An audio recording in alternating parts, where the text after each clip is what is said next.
அன்பிற்கினிய தமிழ்த்தாய் உறவுகளுக்கும் தாய்மார்களுக்கும் பெரியோர்களுக்கும் இளைஞர் பெருமக்களுக்கும்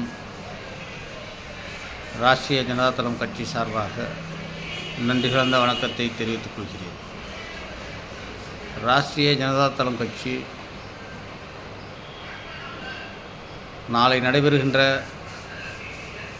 அயோத்தியில் ராமர் கோயில் பிரதிஷ்டை நிகழ்வில் தேசிய தலைமை கலந்து கொள்ளாது என்கின்ற ஒரு கொள்கை கருத்தை முன்வைத்து ராஷ்ட்ரிய ஜனதாதள கட்சியினுடைய தேசிய தலைவர் மரியாதைக்குரிய லால் பிரசாத் யாதவ் அவர்களும் எங்கள் தேசிய இளம் தலைவர் பீகார் துணை முதலமைச்சர் திரு தேஜஸ்வி யாதவ் அவர்களும் ஒரு கொள்கை முடிவாக அயோத்தியின் நிகழ்வில் ராஷ்ட்ரிய ஜனதாதளம் சார்பாக யாரும் கலந்து கொள்ள மாட்டார்கள் என்று அறிவித்துள்ளார்கள். அதுபோல் தமிழக ராஷ்ட்ரிய ஜனதாதளம் கட்சியும்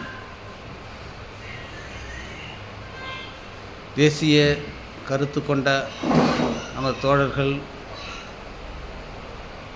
அயோத்தி ராமர் கோயில் நிகழ்வில் கலந்து கொள்ளவில்லை என்பதையும்,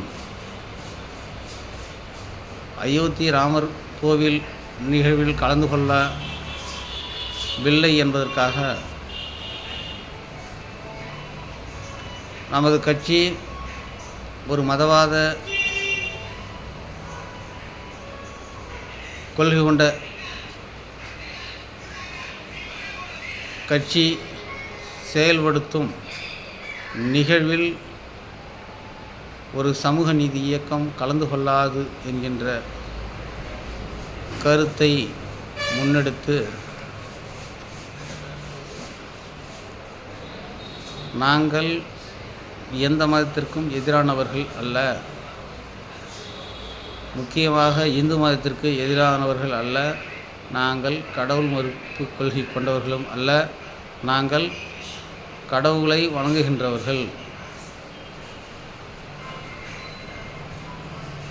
ராமர் கோவில் நிகழ்வில் கலந்து கொள்ளாததற்கு காரணம், ஒரு மத பிரச்சனையில் அரசியல் தலையீடு இருக்கின்ற ஒரே காரணத்தினால் அதனை தவிர்க்க வேண்டிய சூழ்நிலை ஏற்பட்டுள்ளது. மதத்தின் பெயரால் இந்தியாவில் மத ஒற்றுமைக்கு 10 ஆண்டு காலமாக பல இன்னல்களும் சோதனைகளும் உள்ளாக்கப்பட்டு இந்தியா முழுவதும் மத வெறியாட்டங்கள் தலைதூக்கி கொண்டிருக்கின்றன.